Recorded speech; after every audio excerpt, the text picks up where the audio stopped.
જય શ્રી કૃષ્ણ બધાને, જય જલારામ। તો આજે ચલો બનાવીએ ઓવન વગર પીઝા। તો સૌથી પહેલા પીઝા સોસ બનાવી લેશું। એના માટે ડુંગળી, ટમેટા, આદુ ને મરચાં ને હળદર, મીઠું ને ધાણા જીરું નાખીને સોતરી લેવાનું છે અને એને થોડીક વાર એમ સોફ્ટ ન થાય ત્યાં સુધી રહેવા દેશું। અને ટોપિંગ માટે આપણે લેશું ડુંગળી, કેપ્સિકમ અને કોબી।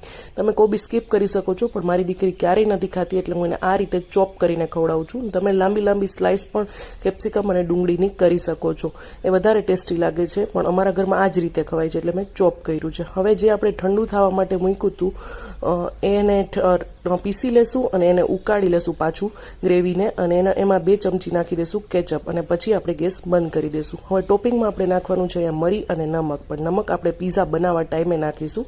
હવે એક બાજુ જે શેકેલી સાઈડ છે રોટલાની, એના ઉપર આપણે પીઝા સોસ, પછી ટોપિંગ અને ફરી ભરીને ચીઝ નાખી દેશું, જેટલું તમારા ઘરમાં ખવાતું હોય એવી રીતે, અને પછી ઢાંકીને રહેવા દેશું। તો બની ગયો આપણો પીઝા।